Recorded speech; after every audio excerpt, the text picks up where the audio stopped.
야고보서 6번째 말씀입니다. 하늘의 지혜로 의의 열매를 거두자라는 제목으로 함께 하나님의 말씀을 나누기를 원합니다. 여러분, 우리는 이 땅을 살아가면서 누구나 지혜로운 사람이 되었으면 좋겠다라는 마음을 가지고 살 것 같습니다.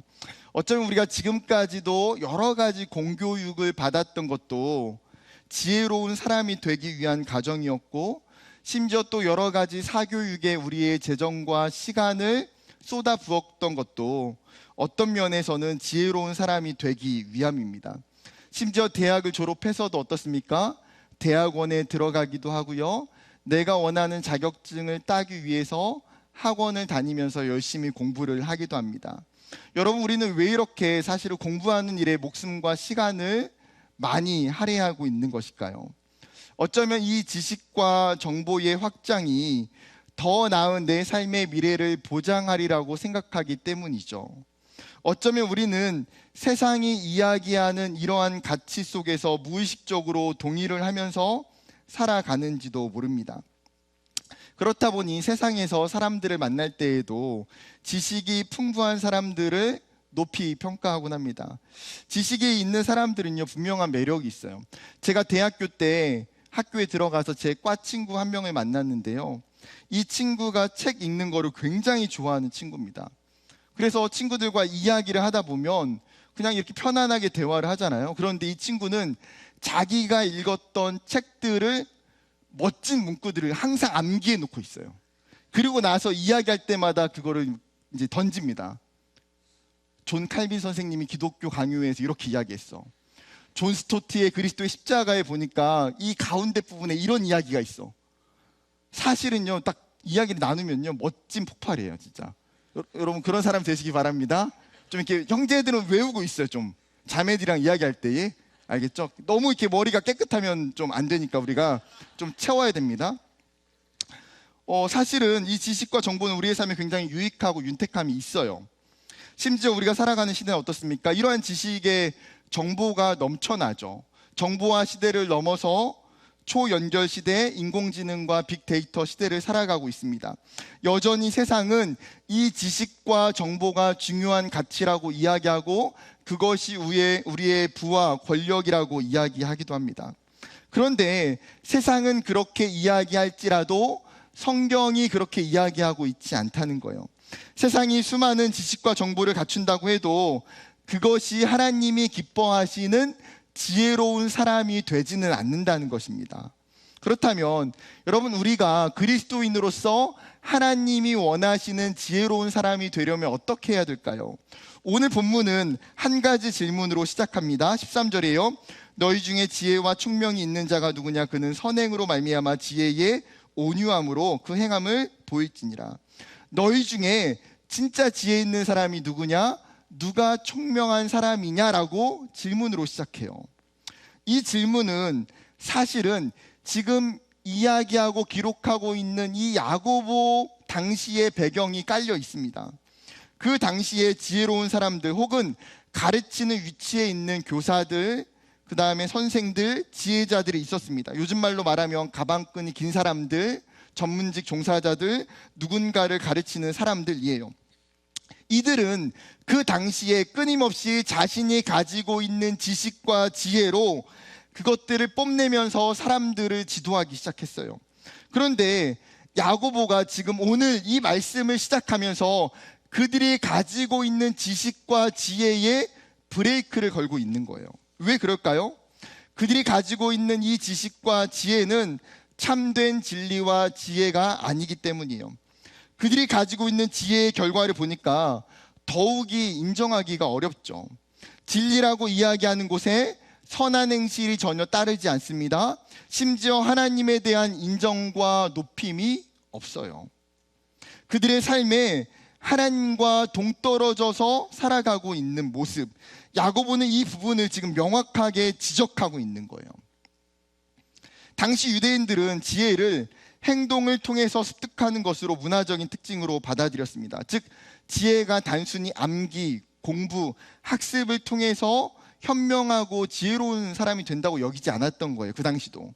그래서 유대인들은 지혜를 터득하기 위한 학습법으로 다른 사람의 행동을 통해서 보고 배웠어요. 그래서 그 당시 어떤 일들이 있었습니까? 예루살렘이나 다른 큰 대도시의 굉장히 유명한 랍비들은 그 랍비를 따라다니는 제자들이 굉장히 많았어요.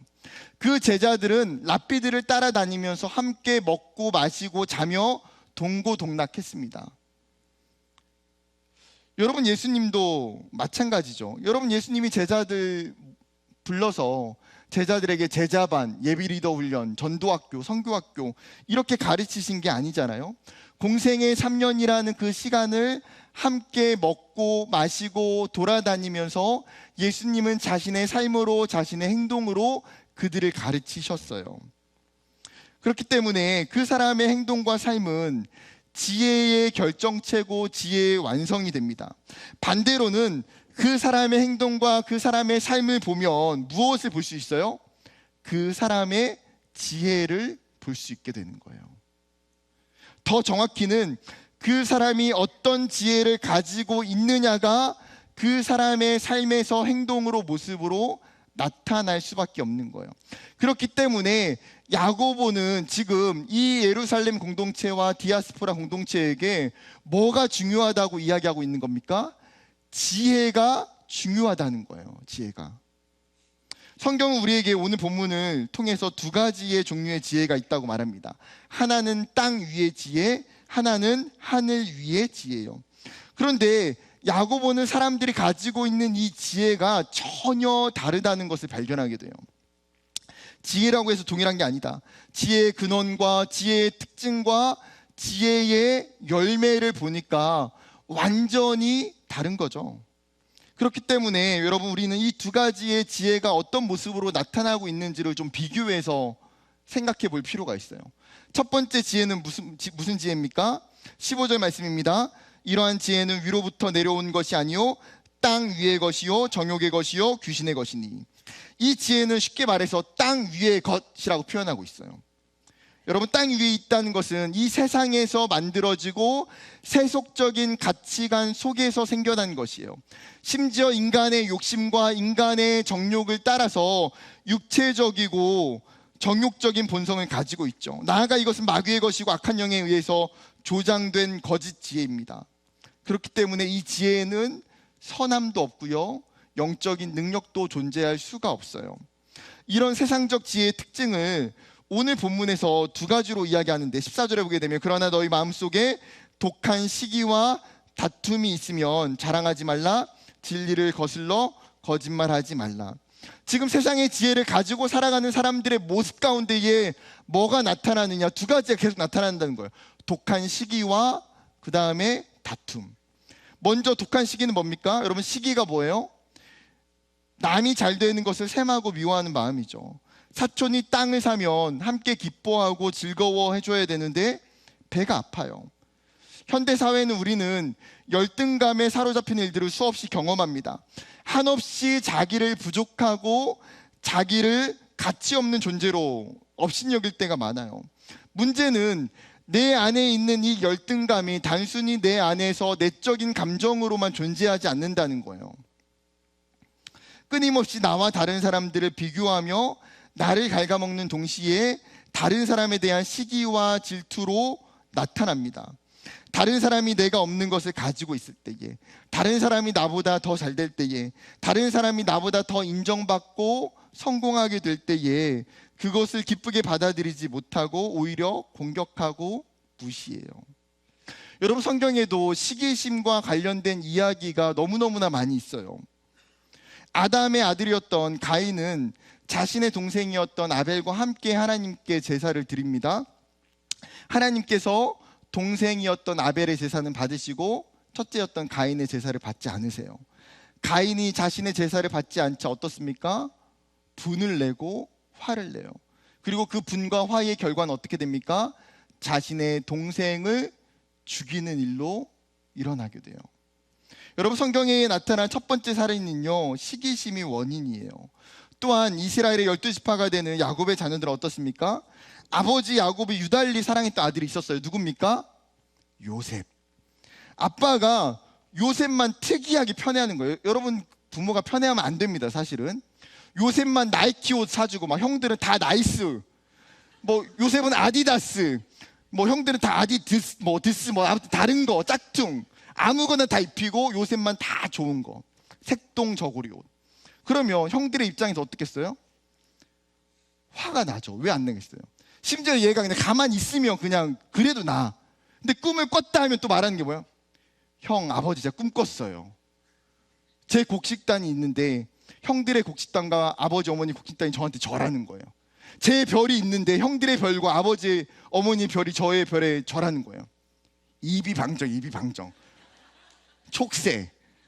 그냥 시기심이 상승을 하죠. 결국 어떻게 됩니까? 아버지의 심부름으로 형들을 만나러 갔다가 그냥 냅다 그냥 애굽의 노예로 팔려버려요. 심지어 부와 권력을 가지고 있는, 여러분, 시기심이 없을 만한 환경에 있는 사울 왕조차도 어때요? 다윗을 향한 시기심이 있는 거예요. 그래서 자신의 인생과 자신의 시간을 다윗을 잡아서 죽이려고 하는데 다 사용하지 않습니까? 예수님도 그분의 사역의 수많은 시간 동안에 바리새인들과 종교 지도자들로부터 끊임없는 핍박을 받아요. 왜요? 시기심 때문에. 여러분, 성경 속에서 이러한 시기심이라는 죄를 발견하는 것은 쉬워요. 여러분, 이렇게 시기심이 많이 등장하는 이유는 뭘까요? 이러한 일이 인간이 가지고 있는 기본적인 본성 속에서 보편적이고 일반적이라는 거예요. 그렇기 때문에 의식하기가 어려운 이러한 죄가 우리에게는 사실 더 무서울 수 있어요. 왜요? 우리가 끊임없이 내 안에 시기심이 있지만 내가 정직하게 이것을 심각한 죄로 받아들이지 않을 수 있기 때문에. 또한 두 번째, 세상의 지혜는 다툼이 있다고 이야기합니다. 그런데 원어의 뜻은 이기적 욕망이에요. 이게 더 원어적인 뜻에 가까워요. 이기적 욕망. 여러분, 사람의 본성은 누구나 이기심이 있어요. 내가 남을 생각하기보다 나를 우선시하고 나를 더 소중히 여기는 마음은 인간의 기본적인 본성이죠. 하지만 우리가 사회적인 존재로 살아가면서 다른 사람과 함께 있을 때에 내 안에 있는 이기심을 사실은 절제하고 통제하면서 살아가는 거예요. 그런데 이기적 욕망이 통제되지 못할 때에 굉장히 파괴적일 수 있어요. 왜 그렇습니까? 다른 사람은 신경 쓰지 않아요. 다른 사람의 피해와 고통을 아랑곳하지 않아요.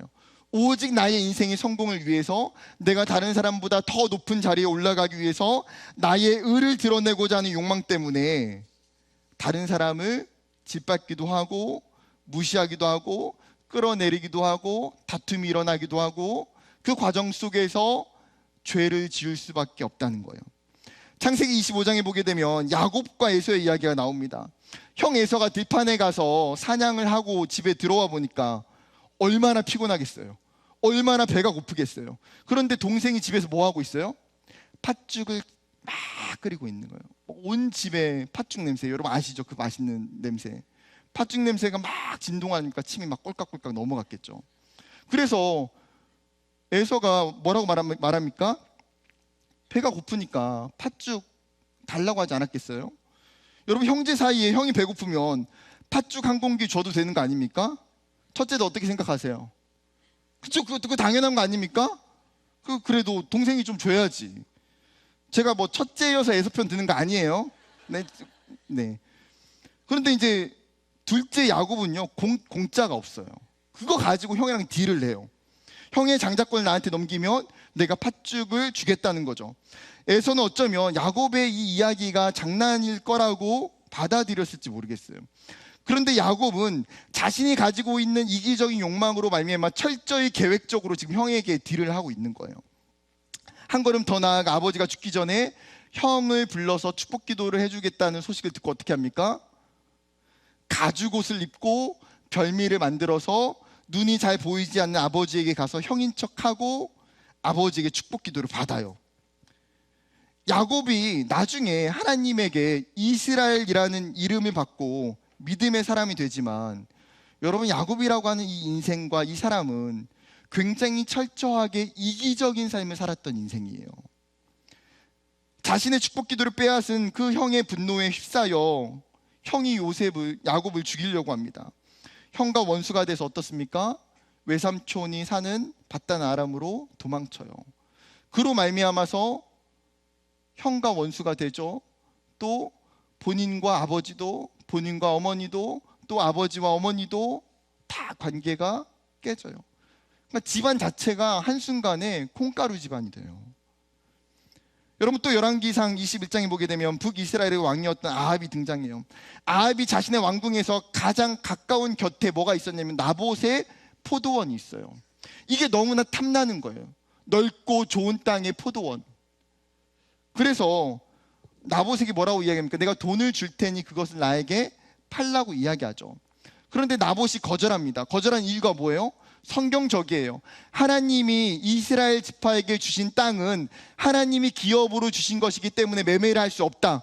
그래서 왕일지라도 팔 수 없다고 이야기해요. 그게 맞는 이야기거든요. 그런데 어떻게 합니까?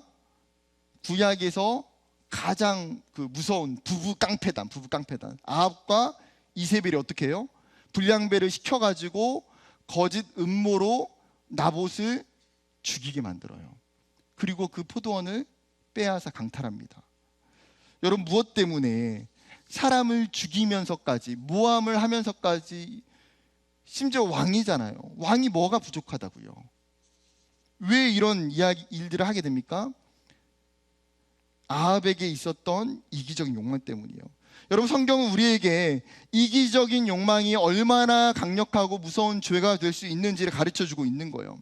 수많은 성경의 이야기를 통해서 알려주는 것처럼 이 독한 시기와 이기적인 욕망은, 다툼은 하나님이 기뻐하시지 않고 하나님과 적대적인 죄악의 행동이 된다는 거죠.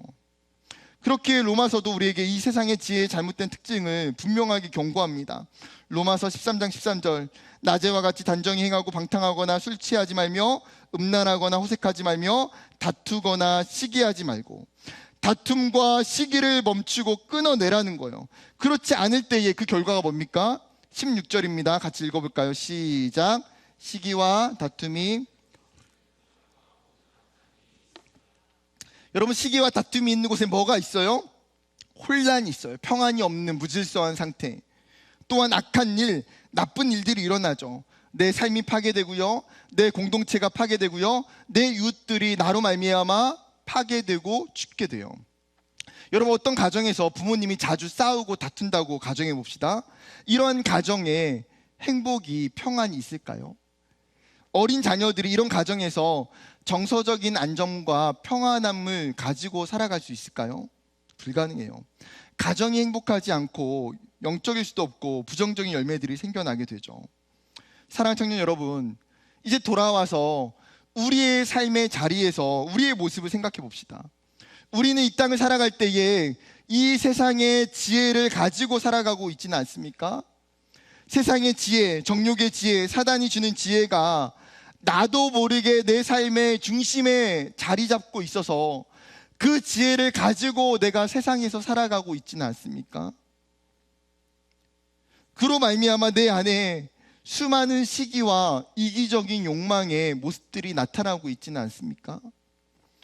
혹은 내 관계 속에서 내가 속한 캠퍼스와 내가 속한 가정과 내가 속한 직장 가운데에 이러한 시기와 다툼의 모습들이 있지는 않습니까? 여러분, 그 안에 하나님이 부재하고 있음을, 하나님이 계시지 않음을 기억해야 되는 거예요. 하나님이 없기 때문에, 그것이 세상의 지혜이기 때문에 이러한 일들이 나타난다는 거죠. 그 모습을 하나님이 결코 기뻐하시지 않음을 기억해야 돼요. 내 안에 이 지혜가, 이 모습이 있다면 그래, 이것이 하나님께로부터 온 것이 아니라 세상으로부터, 사단으로부터 왔음을 우리는 기억해야 돼요. 그래서 사단이 끊임없이 저와 여러분의 삶 가운데에 이 세상의 지혜로 말미암는 시기와 이기적인 욕망의 지뢰들을 삶의 순간순간 설치할 수 있어요. 왜 안 일어나겠어요? 그럴 때 어떻게 해야 됩니까? 영적으로 깨어서 이것이 하나님의 지혜가 아니라 세상의 지혜이기 때문에 내 삶에 있는 그 지뢰를 밟는 것이 아니라 끊어낼 수 있는 사람이 되어야 돼요. 세상의 지혜를 본받지 않고 그것을 거부할 수 있는 믿음을 구하는 청년들이 되기를 주님의 이름으로 축복합니다. 다시 성경으로 돌아와서 이제는 두 번째 지혜에 대해를 살펴봅시다. 17절 말씀입니다. 같이 읽을까요? 17절 시작. 오직 위로부터 난 지혜는 첫째 성결하고 다음에 화평하고 관용하고 양순하며 긍휼과 선한 열매가 가득하고 편견과 거짓이 없나니. 여러분, 이 지혜의 근원은 뭐라고 표현합니까? 위로부터 난 지혜, 하늘로부터 온 지혜라는 거예요. 여러분, 성경에서 위로부터 왔다라는 이 표현은 신적인 기원을 강조하는 표현이에요. 즉, 두 번째의 지혜는 명확하게 누가 주신 지혜예요? 하나님이 주신 지혜. 하늘로부터 내려온 하늘에 있는 지혜라는 거예요. 야고보만 주장한 것이 아니라 성경에 통일된 주장이죠. 성경을 조금 살펴보면 잠언 2장 6절 대저 여호와는 지혜를 주시며 지식과 명철을 그 입에서 내심이며 욥기 12장 13절 지혜와 권능이 하나님께 있고 계략과 명철도 그에게 속하였나니. 다니엘서 2장 20절과 21절 다니엘이 말하여 이르되 영원부터 영원까지 하나님의 이름을 찬송할 것은 지혜와 능력이 그에게 있음이로다.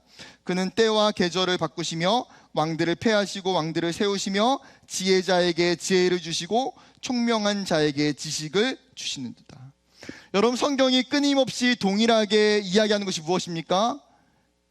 지혜의 근원은 여호와 하나님이시다는 거예요. 하나님이 지혜의 전부예요.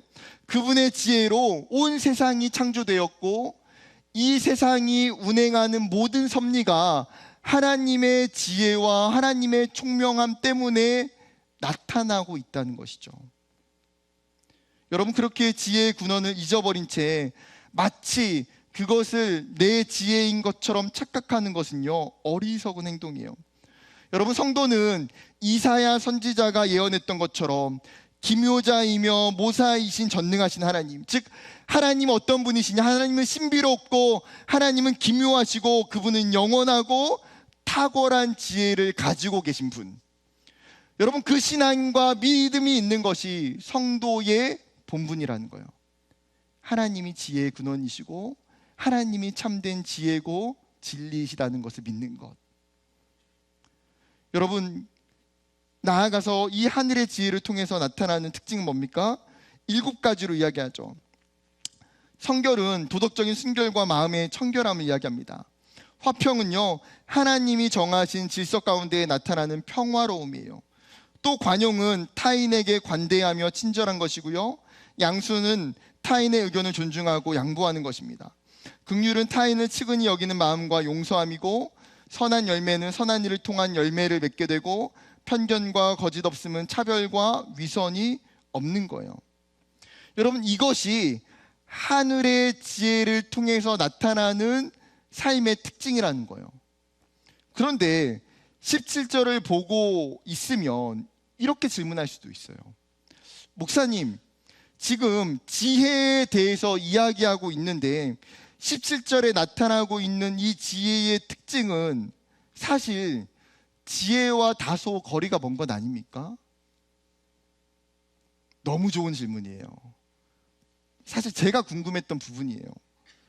여러분, 분명히 하늘의 지혜라고 한다면 지식, 통찰력, 예지력, 영적 안목, 분별력, 현명함, 이런 것이 좀 더 어울릴 것 같지 않습니까? 그리고 어쩌면 우리는 하나님께 하늘의 지혜를 구하면서 하나님, 나에게 이런 지혜를 달라고 기도하곤 하는 것 같아요.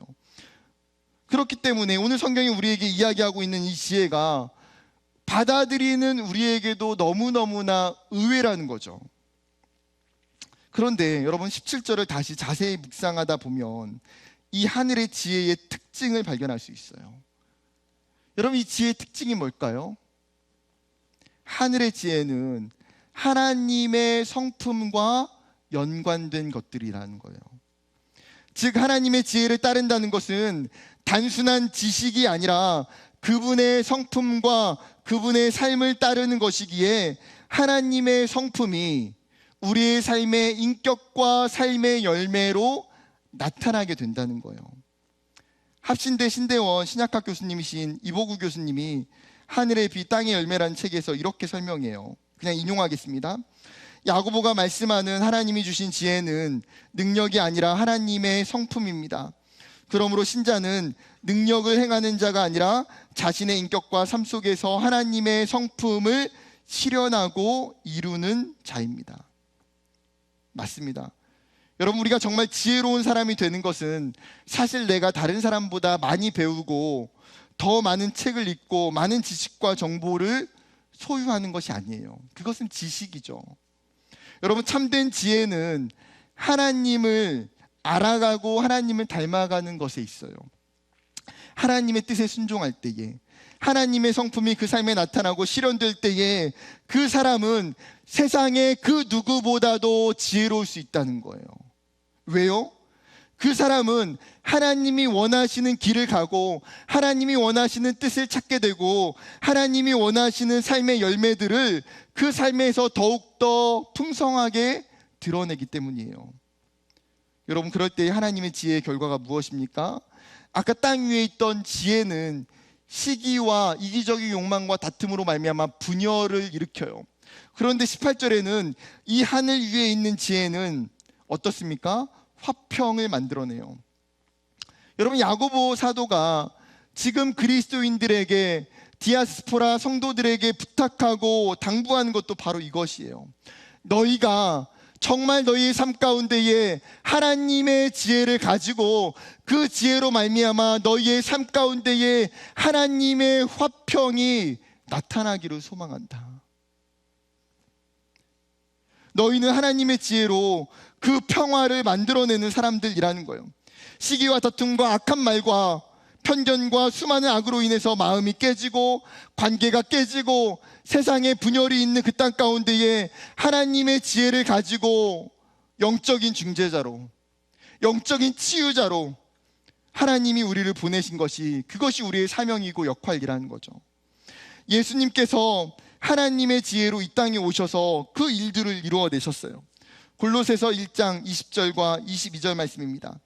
그의 십자가의 피로 화평을 이루사 만물 곧 땅에 있는 것들이나 하늘에 있는 것들이 그로 말미암아 자기와 화목하게 되기를 기뻐하심이라. 전에 악한 행실로 멀리 떠나 마음으로 원수가 되었던 너희를 이제는 그의 육체의 죽음으로 말미암아 화목하게 하사 너희를 거룩하고 흠없고 책망할 것이 없는 자로 그 앞에 세우고자 하셨으니. 여러분, 하나님이 인간의 육체를 입으시고 예수 그리스도께서 이 땅에 왜 오셨습니까? 깨어진 이 땅을 위해서, 하나님과 깨어진 인간의 관계를 위해서 다시금 화평을 이루시고 화목해 하시고자 이 땅에 오셨다는 거예요. 여러분, 그리고 그 화목은 거저 주어지는 것이 아니에요. 예수 그리스도께서 자신의 생명을 십자가 위에 다 내어주시고 죽으셨기 때문에 그 평화가 우리에게 선물로 주어진 것이에요. 여러분, 그분의 죽으심으로 우리는 평화를 누렸고 그분의 죽으심으로 우리는 세상과 하나님과 화목해 되었어요. 여러분, 동일하게 그리고 그 사명을 하나님이 이제는 저와 여러분에게, 그리스도인들에게 주셨다는 거예요. 그렇기 때문에 하나님의 지혜가 사용되는 곳에, 하나님의 뜻을 가지고 하나님의 그 성품과 하나님의 그 인격을 가지고 살아가는 그리스도인들의 삶의 자리에는 뭐가 나타나요? 하나님의 화목해 하심의 의의 열매가 나타나요. 여러분, 그러면 여러분의 삶 가운데에 곰곰이 뒤돌아봤으면 좋겠어요. 그럼 내 삶 가운데에는 정말 이러한 평화가 나타나고 있는가? 내가 살아가는 그 삶의 자리에, 나의 캠퍼스에, 나의 가정에, 나의 직장에, 나의 삶을 통해서 하나님이 나에게 주신 그 지혜로 말미암아 나는 평화를 이루며 살아가고 있는가? 하나님이 여러분에게 주신 사명이고 말씀이에요. 말씀을 맺으려고 합니다. 돌아오는 월요일부터 고난주간이 시작됩니다. 우리를 위해서 이 땅에 오신 예수 그리스도를 깊이 묵상하고 기억한 한 주가 되었으면 좋겠어요. 이 한 주를 보내면서 오늘 이 말씀을 기억할 때, 하나님, 내가 세상의 지혜로 살지 않게 도와주세요.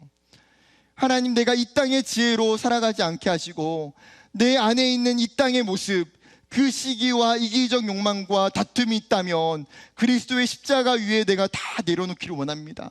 하나님, 그리고 내가 정말 하나님이 주시는 그 하늘의 지혜를 가지고 예수님의 모습처럼, 예수님의 헌신과 그 희생을 통해서 결국에 하나님께서 깨어진 세상과 관계 속에 화평과 평화의 의의 열매를 이루셨던 것처럼, 하나님, 내가 죽을 때에 내가 깨어질 때에, 내가 낮아질 때에 하나님 나의 삶을 통해서 그곳에 평화의 의의 열매가 나타나게 도와주십시오.